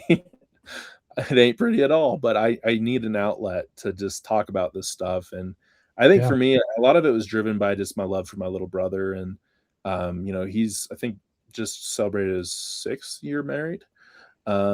And a lot of it, I was just looking at him and I'm like, I don't want him to go through this. You know, Mm. like I don't want anyone to go through this. So I think that's part of what I do is I don't want people to go through it. And if something I say can help or something that I write can spark something in someone's mind, like planting a seed or something, I think that would be, work well done, serving others, glorifying God is just, tell my story and then also just providing different perspectives on it, things like that. Because I think really ultimately, I do think porn is like one of the greatest tools of the enemy to steal, kill, and destroy. Like really, and it's so normalized, right? And you were talking about this too, the spiritual warfare. I'm proud to say my church, we actually have this thing called Fight Club at Flatirons Church in Colorado. They're starting that on the 20th of June. So if anyone's listening in Colorado, it's free, but they're going to be focusing on sexual integrity. And I started to talk with them a little bit. I hope I can kind of collaborate with them a little bit on something. Pastor Jim did use one of my analogies in one of the sermons as last month, and I was just struck. I was like, Mm. "What?" I remember that day I kind of showed up just a little bit late, not super late, but just kind of showed up one of those days, right, where you're not really your expectations are like, "Hey, I'm just open to whatever is said today." And that whole sermon was focused on pornography. Wow. And he used one of my analogies, and I talked to him after, and he's like, "Was that the podcast you did with the guy with 8 kids?" I'm like, "Oh, Christopher Lind, who he has a Substack. Really good dude. You guys would get along really well. You guys could preach back and forth. Yeah, he Highly. and I talk all the time, Oh actually. yeah, okay, cool. Mhm. Yeah, yeah. Mhm. So he said that, and I was like, man, I'm like, that's so cool because basically I was just saying like, I got in an argument with a guy in a sauna. I was wearing my church thin red line band, which is about having integrity and as a man. And there was another guy from Flatirons in the sauna, and then this other guy busted in like right when I was talking about my podcast, and he was just saying like, I watch porn for like practice, and it doesn't have any effect on me, and blah blah blah blah blah. And then you start to say like, like if somebody was playing Call of Duty, it's not they're gonna go out like shoot somebody or something. And I was like, okay. I'm like, but hey, think about this, okay? If you were playing Call of Duty or if you're watching like an action movie where someone's shooting a gun and then you actually had a gun in your hand and you shot somebody or something with that gun while you were watching that, you were simulating it. The thing about porn is you're actually watching people having sex. Like they're actually having sex. So if you're watching an action movie or you're playing a game, like that'd be like actually watching somebody die or get Mhm. shot. Right. And then to add to that is not only are you watching it, but you're actually doing it. You're Right. simulating it yourself as you're watching. Right. So that would be the equivalent. Like if I was watching an action movie, Mhm. playing Call of Duty, like I'm like shooting a gun in the air, or I'm like stabbing. I think that's what I said on the podcast was stabbing. Like that's gonna mess your mind up. Like I'm sorry, like that is gonna affect your mind in a different way than just watching a movie. Is like if you're actually simulating the action while it's happening, that is going to tie into your neural pathways and it's going to do something different chemically Right. than you're just watching a movie with no consequence. You're just sitting there. Uh, Absolutely. I mean, the funny thing is he's trying to use a scientific argument, right? It's just sex, right? It's just science, right? But what he doesn't understand is the dopamine response that's happening in his brain is actually literally changing his brain. You know? And yeah, so, this is why I think the Bible says sexual sins are not like other sins because they're a sin against your own body. So right, even the Bible is distinguishing sexual sin from other sins, and you have things like Jesus who's talking about divorce is not permissible unless there's been sexual immorality, and so sexuality yep, is this level of sin that God is protecting the world from our abuse of. That's what he's trying to do, is trying to protect the world from our abusing of it. And it is not a victimless crime, right, uh, you know, to the pornography like we talked about before. But you're also just hurting yourself. You're literally just hurting yourself, abusing yourself. And God loves you. He doesn't want you to he doesn't want you to abuse yourself. It's really that simple. yeah, right. Well said, man. But Thanks, man. I guess I can kind of, if you want, I can kind of talk about maybe just a little bit of the aftermath and then just Yeah, picking my. I would like you to go from the aftermath into the baptism. That would be amazing. Yeah, yeah. So basically, yeah, it was just hard, right? It was hard. I mean, I just remember telling people about it and them having no idea what I was going to talk about, like friends, family, and just seeing their eyes get teary. I just remember that. I remember it like yesterday, just telling my friends, telling family, and just the sadness, that hits them. Um, and I'm like, I'm delivering this pain to them, like this is the effect. This is the victims. This is the aftermath of when you marry somebody under God, like you're bonded to them, and you're bonded like their family too. And that was a hard thing too. I had a good relationship with their parents, and that's gone. You know, all these things, right? And it hit me in waves a lot. I mean, I really didn't feel like I fully recovered from it until, gosh, maybe 5, 4, maybe even sooner. It was like about 3 months ago. I really felt like a peace Wow. drifted over me where I was like, okay, I think I'm good now, because it'll always be with me a little bit, right? Yeah. But there was times, I mean, just after it all, where I had some really rough times, like crying myself to sleep. That happened. Like I'm not gonna say I didn't, like I can get emotional. And I definitely did. I mean, I think that opened up a lot of emotions in me, was that whole thing. For better or for worse. I think for better. But sometimes, right, when it's right after that, you're not always thinking clearly or all that stuff. One thing that I did do, which might have been a little bit too quick, but I bought this RV that I'm in right now. That was one of the first things that I did when the papers finalized, was I'm buying an RV, because I lived in a house for like 2 years and I didn't want to go back to like renting. I didn't want to live in my parents' basement. So I just thought, hey, how about I get an RV and I hit the road and get my Starlink and work remote? Because I work a corporate job in auto insurance. I've been doing that for 10 years now. And it was like it started to go remote around the time of COVID. Sure. So I was kind of already used to working remotely, right? And I just thought this would actually be a better way to kind of figure out myself a little bit. And I just didn't really know where I wanted to live. So yeah, I got the RV in April of 2023. I bought it from a man named Jesus. So on the paperwork, Jesus sold me the RV. That's awesome. I know. I You took know. a picture of it. It's so funny. It's just Mm, like, that's got to be some kind of sign. I don't know. I'm gonna make it a sign, because that was just hilarious. that's good. Um, but yeah, man, I'm still in it as of today, right? Like I've got probably about a year and a half left on my loan, so I've just been paying my loan down. But I got in it. I went across the country from Colorado all the way down the Florida Keys. That was my initial voyage over the summer, Mm, and that was just great, man. Like I saw so much family, people I just haven't seen for a while. Like one of them, my cousin Nicole, she lives in Ohio. That's like kind of where my mom's side of the family is from. Had a great time. She knew this guy that he has like 80 acres. He's like he owns a construction company. It wow. was just crazy. There was like 50 RVs there, and there was 2 ponds. There was like a zip line on one of them. There was all these trails we could go off roading, and they had fireworks, and it was just really cool. Felt really accepted there. They kind of thought I was weird because they didn't know what kombucha was or yoga. What the heck's wrong with you? What's Wow. kombucha? But it was a good time. Like it was just great for me to like get out and just enjoy things and just like not feel like a weight's like over me. Like it's just like, hey, like you're good, man. Like this is a new life for you. Like figure out what you like and what you don't. That's what one of my uncles told me. He's like, you're gonna know more about like what you don't like, when you get into dating again and things like that.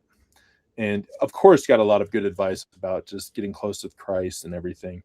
So really, like that trip for me was just stepping outside of my comfort zone, seeing a bunch of friends. Like I was telling you about my personal freedom podcast. My first episode was with my childhood best friend TJ Wood. I went down to see him. Actually, it was in February before my divorce. I flew down there. We went fishing, and then in the summer I went down again with the RV, and we went down to Key Largo. and I had 3 other dudes. It was him, my other really good friend Zedek, and that's an abbreviation. That's what we call him. Okay. And then TJ's cousin Ben. We were all in the RV together, which was hilarious. But we just had such a great time fishing. Out in the Keys was great. And TJ's got his own boat now. So that's what the podcast, the Personal Freedom Podcast, was basically. His personal freedom was him getting his boat last year.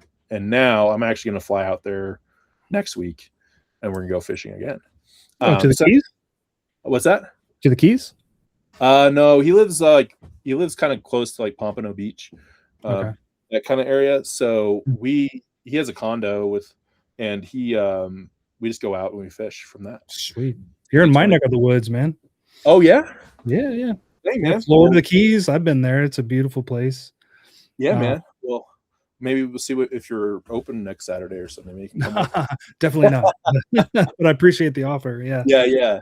But anyways, so I took the RV out. I went through a bunch of states I haven't been through, like North Carolina, South Carolina. Spent some time. Hey, there we go. What is that? Yeah, that's Lake Junaluska, North Carolina. What is that? Yeah, it's in Cherokee County in the southeast of North Carolina, southwest. Yeah, went through Asheville. Loved Asheville. Stayed at Jordan Lake.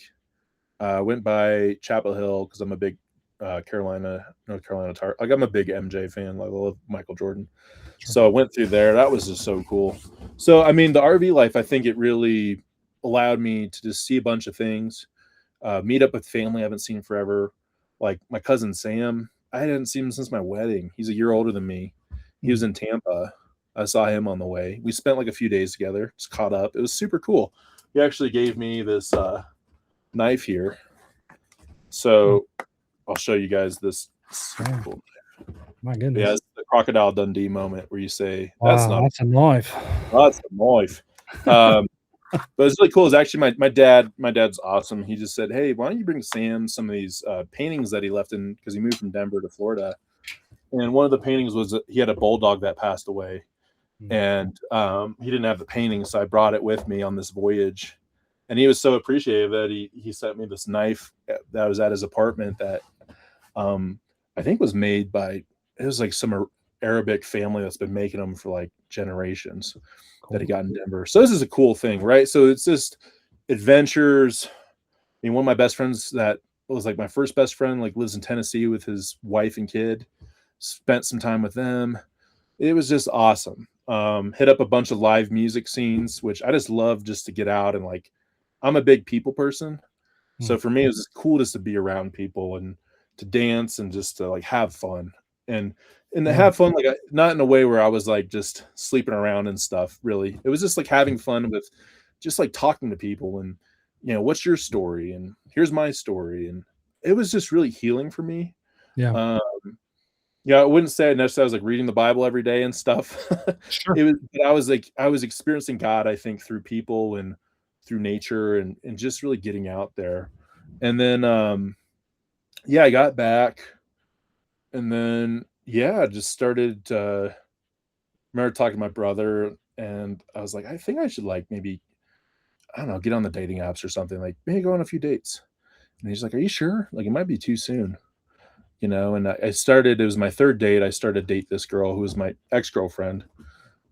Really just an awesome person. And we healed a lot together. Relationship didn't end up working out. But I think that was a really cool relationship because the first time in my life it was a porn-free relationship. Wow. A year and a half. And man, what a difference that made. And I just want to give that testimony because being able to be in a relationship without porn in it was like, everything was so much easier. Like everything, like just, I think, and again, there was parts of it where I wasn't being biblically sound. I'll say that. I think I even talked to you about it, maybe offline, where I wanted you to pray for me. I just remember that was a big conflict for me. And that's, I think, eventually why things didn't work out. Because I was just like, I want to be biblical with everything. And that's where I'm at today. But I will say, like, intimacy, things like that, like night and day difference. with just how you treat somebody and how you like reciprocate love, how you feel love.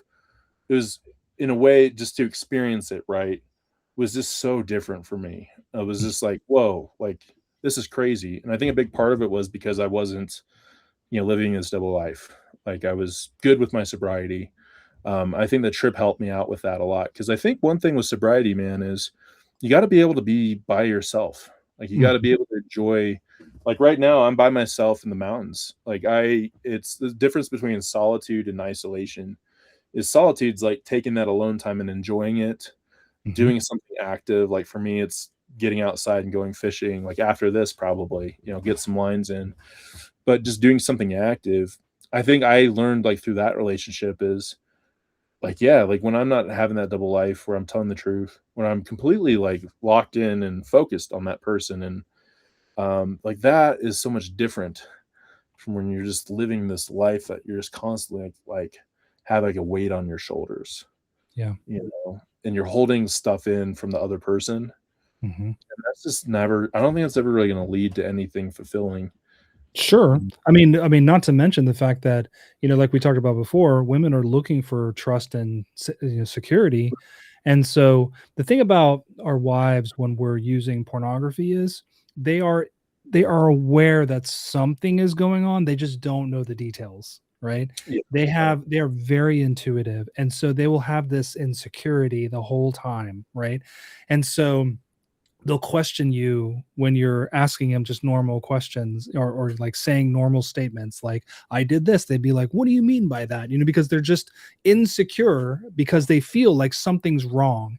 And so Right. what you experienced was, since you were open and honest and a man of integrity, they didn't have that underlying and then therefore they could be more trusting, and it was a more amicable relationship because of it, right? Yeah, I literally think it was like our fourth date.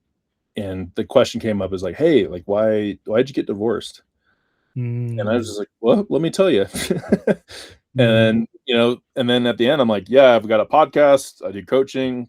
I write about it. Like I'm open about it.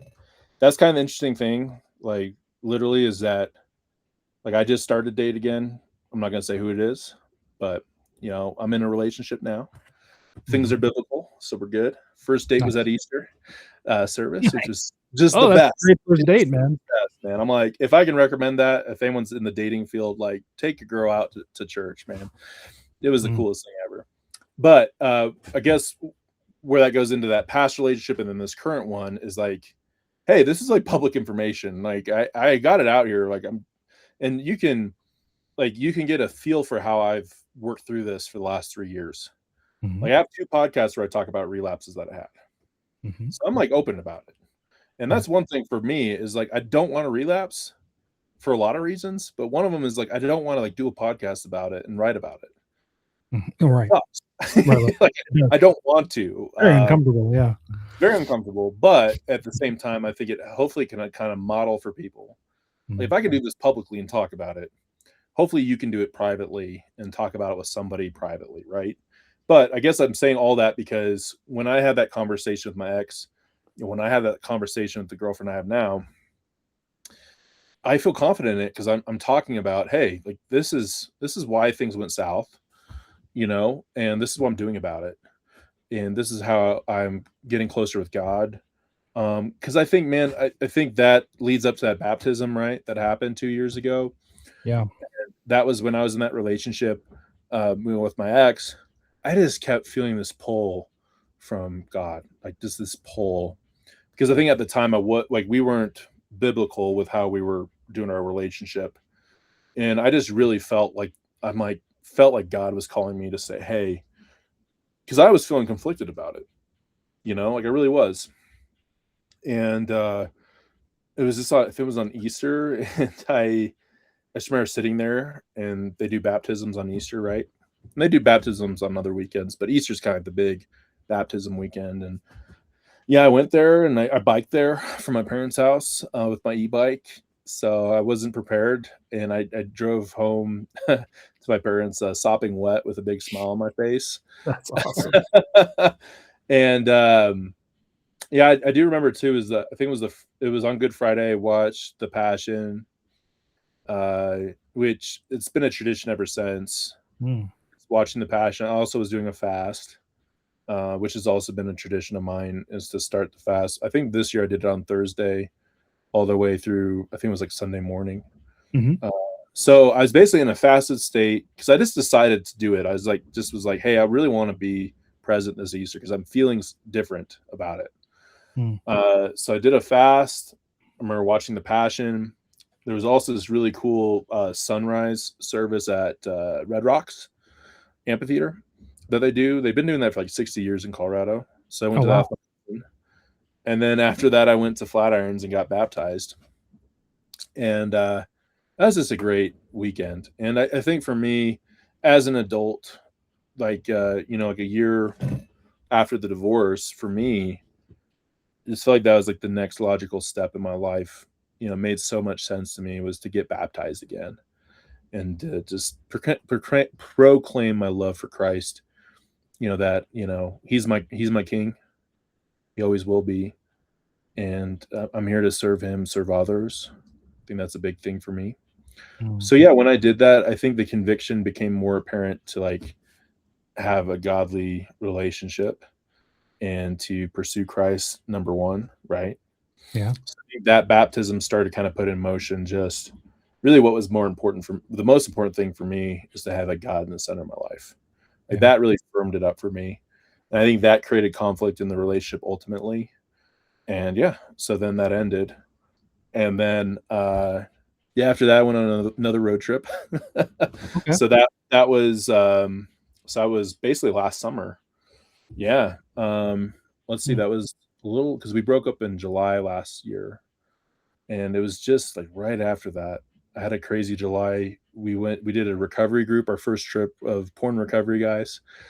We went to Nevada, where Jim and Eric, the Brush Poppers, I did an episode with them. They hosted us. Vern, who I told you about, and some other guys I meet every Thursday. We all met together and we had a weekend together in Reno, basically. Oh, cool. Super cool. We made silver bullets, or lead bullets. When Jim and Eric picked me up at the airport, they were throwing a mouse trap at each other. They are What? they're like the best dudes. They're great. They're such a hoot. But they're like cousin-in-laws. And Mm. Jim's worked with Vern before, and Eric is like his cousin-in-law. Both just really awesome dudes. Really cool guys. Like one's a big real estate guy out there. Other guy used to be a fire marshal in Tahoe area, Virginia City. So both like pretty like guys have done a lot in their life. And they hosted us at Jim's. It's kind of like his summer house kind of place near Reno in Genoa. Mhm. Yeah. And man, we just had a great time, man. Like all Christian guys, so we prayed a lot. We shared our stories. We went to some different mines and shafts and did some like adventures. But when they picked us up from the airport, we started driving around all these mechanic shops to find like lead weights.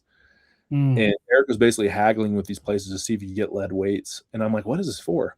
Well, then we went to like a gun shop and we tried to find like a mold. So Mhm. basically last night we made lead bullets that signified like burning the impurities, like the refiner's fire is what they called it. Ah, So it was like a whole tradition of, it was just the coolest thing. that's So that awesome. happened. And then I had 2 business trips. I had this breakup. It was an emotional time for me. I It was an imagine. emotional time, man. And yeah, I ended up going all the way down to Texas, to Lake Jackson for this event. And then it was Ron Paul's 90th birthday. I'm kind of like a big Ron Paul, like libertarian fan. Me So it was too. his 90th birthday. So I went all the way down to see him because he kind of changed my life. Not to get into politics, but he changed my life in college on just how I looked at everything. Mhm. So he's like an influential guy, and I shook his hand. He signed my shirt in college. It was just cool. Oh, wow, that's cool. So seeing him on his 90th birthday, I just want to put a pitch in. Like, if you ever want to do the nicest thing for somebody, one birthday gift, I've done this a few times, is like send a video for someone's birthday of just everyone saying happy birthday, how much they love him. It's free, easy to do, awesome. Second thing, his 90th birthday was just people lining up, different speakers, just talking about how he impacted their life. That's awesome. And I'm just like, that's like the coolest thing ever. Mm. And he's a Christian guy too. I think he's been married for like almost 70 years. Yeah. But just looking at that and being like, that was a cool thing to do at that point in time where I just kind of felt like, I think I was kind of going through an existential crisis, honestly, last summer. Because Sure. I was getting to this point where I was like, do I get married or do I not? And I just Mm. didn't, it just wasn't there. And I was just like, I want to get married, but I want like God to be in the absolute center. Cause I know Yeah. that if it's not, it's gonna not be easy. And it's gonna, I went through that already Yeah. where God, he wasn't in the center. And I'm just like, I'm not doing that again. Yeah. There's no way. Yeah. Um, but anyways, man, yeah. So that's kind of like my trip over the summer. I did have a relapse that I talked about. I think that was episode 51. Hmm. That was I think I just drank too much in New Orleans and just felt that existential, like those lies kind of crept in. Yeah. And yeah, I just wasn't in a good mind state for that. But I did a podcast about it. So if you want to listen to that, you guys can. Episode, I think it's 51. Hmm. Yeah. And since then I've been sober, which is cool. So I think now it's close to 9 months, 8, 9 months there. I don't know. I don't really think about the day counts too much. I just think about what does today look like for me? Because you Yeah. never know if it's going to be your last day, you know? Yeah. So we got two more questions. So the first one I want to ask is, so, like, porn addiction recovery before and after Jesus, like, was there a contrast, and what is that contrast that you experienced? Yeah. I mean, I think before I really started to intentionally follow Christ, right? Because I raised Catholic, I think Christ's always been in my life, but really, truly, um, that come to Jesus moment I told you about. Yeah. A lot of it I just felt like I was alone, like I believed the lie that I was alone. And there was a lot of white knuckling, a lot of thinking I could do it on myself by myself and then failing. And I think too, when you don't have God in your life and you fail, like you put all that responsibility on yourself, and it's a huge weight to carry, right? It can really wear you down. So I'd really say since Christ has been in my life, I've not felt worn down. I've felt empowered. I think I've felt very confident, you know, especially after being baptized.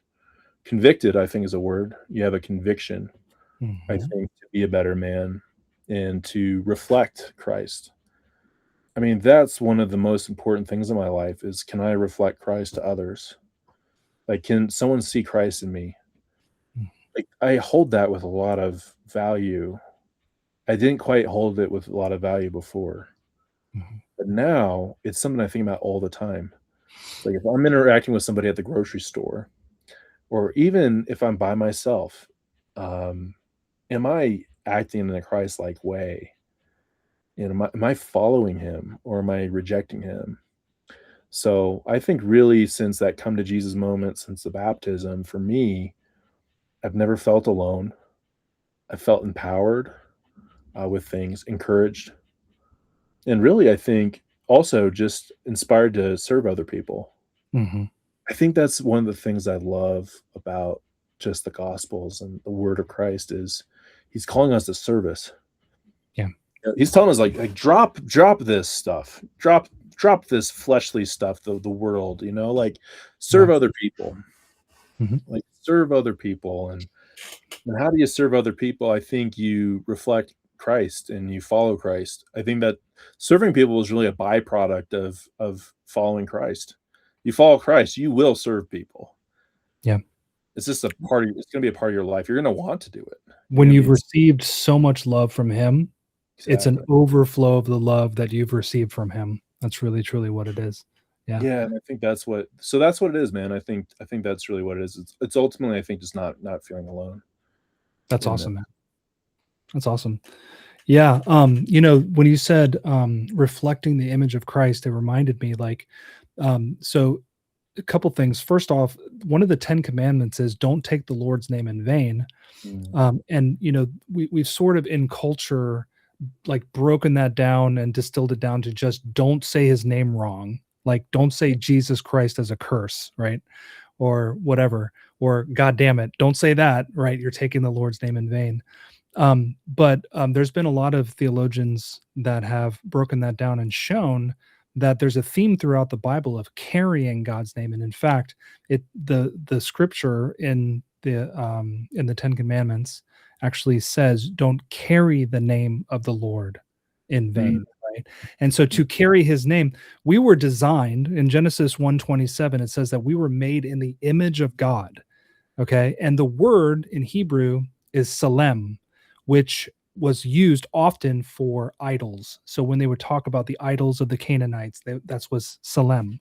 And so what's happening here is God crafted us as idols to reflect his image to the world, and we are meant to carry the name of God so that when people see us, we are not misrepresenting the name of God. We are shining the light of God to the world so that Mm. they can see who he is. And when Yeah. we don't shine the light of God to the world, they see darkness instead, right? They don't see the light of God coming through us, and then we misrepresent him. And so, yeah, man, it is so important, right? That's why this porn is so destructive, because of the shame and the lies that we tell ourselves, the Right. lies that we tell our spouse to cover up the crime of our shame, is causing that image of God to be marred, so that when your wife saw you, she didn't see the reflection of Jesus reflected back at her, and Mm. she wanted to leave, you know? Yeah. She wanted to leave the marriage. And so, yeah, man, absolutely. That was so well said, brother. So well said. Thank you. And I think too, something to add as well, right? Where in the Bible it talks about the man being like the head, and also just the ravenous wolf being out there, waiting to devour. I look Mhm. back at it, I'm like, I had the responsibility to be the head, but I left the door open for the enemy. I let the Mhm. wolf come in and just ravage my home. Yeah, and also Yeah. what did Jesus say about leadership, right? Any of you who want to be a leader among you must be the slave. So if you want to be if you want to be a leader in your home, the best thing you can do is serve your wife and love her and reflect the image of Christ to her. That's the best thing you can do. That's what she's looking for anyway. That's what she wants. That's what makes her feel secure and safe and loved, is to be served like Christ serves the church. He died. And I think in a way, right, like, you can see the design of God in that, right? To where, I'm feeling that in the relationship I'm in now, to where when we have God in the center, the amount of respect that I receive, because I'm serving her, I'm serving the Lord, and then she's serving the Lord and serving me in the relationship we're in now, like, hopefully, like, leading that way towards marriage. But the f the energy you get from that is just so cool. It's the best, man. Like, it's I think that's, like, God just made it so perfect. Yeah. Uh, when we follow through with how he's like, "Hey, A, B, and C, like, this is the way." This is the way. Sometimes we're like, "Okay, well, let's do Z." And he's like, "Okay, well, if you do Z, like, you're gonna have to it's gonna make things messy, right?" Yeah. And I went through the whole alphabet, and I'm just happy to be back at, like, A, B, C. Yeah. Like, I'm grateful for it. I'm like, "Yes," like, I will, and I think it takes that in life. Mhm. Uh, Oh, all of yeah. us different times in life too, different ages, different experiences, but I think finally it kinda struck me in the head where I was like, "Okay, like, follow," and that doesn't mean I'm gonna be perfect, Yep. but it's every day I'm thinking about it, and getting in the word, praying, all that stuff.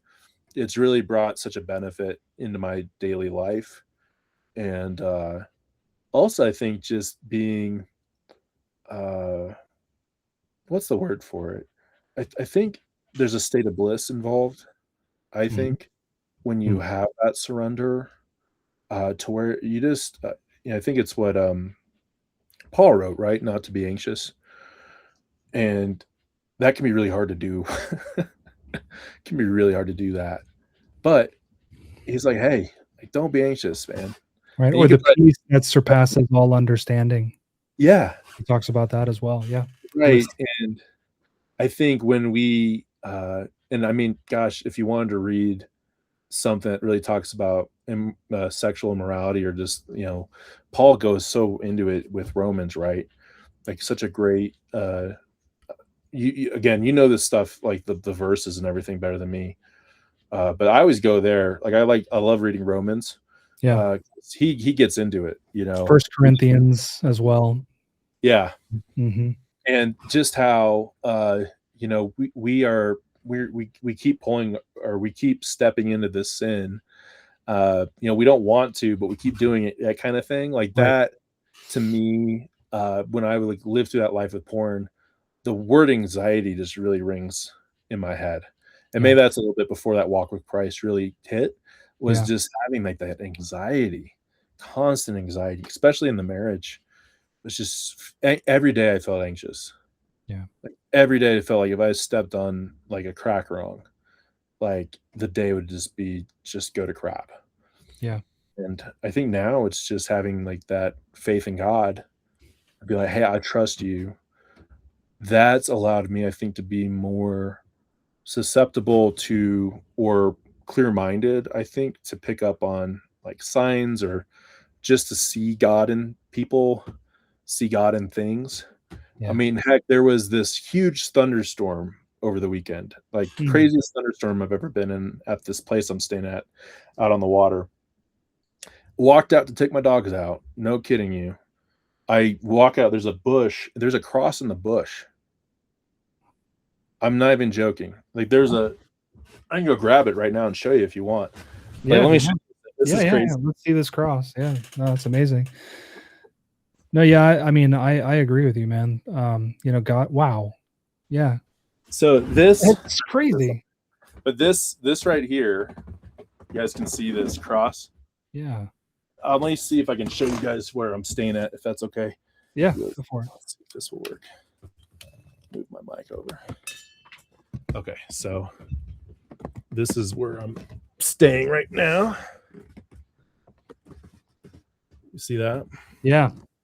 So, like right over there by that orange kayak, Yeah. that's where I found the cross right after this biblical thunderstorm. That's incredible. And I don't know. Like, gosh, I don't know. Like, who put it there? Who knows? Someone had to. Well, Not you saying it can was look at it like maybe. somehow the Lord engineered for this cross to be in your path. He works out the good for those who love him. So things Yeah, are and it's one of those moments, right, to where I was like, well, this is a sign of something. yeah. And even those things, right? I think when you get closer with God and you're in that state of prayer, praying for others, you just start to see things, or things start happening. And Mhm. it's not like you're going to win $1 million or whatever, but they're Yeah. like really good things. Yeah. Like winning $1 million, like that'd be great. But like finding that cross out there for me, I was That's like, I'm never incredible. going to forget that moment. Yeah. That was crazy. Yeah. No, I And agree. those, I think that he's active in our life and he shows us things like that throughout our life. If we're listening and open to hearing what he has to say, then yeah, absolutely. yeah, Yeah, so we're getting close on time, man. So I had yeah. one more question for you. So what would you say to the man or woman listening tonight who feels trapped and believe they're never going to be free? What encouragement can you give them? Gosh, God's love is the most powerful thing in the world, in the universe, right? And I think, um, sometimes it does take those hard moments to fully realize it. And I've been there. I know you've been there too.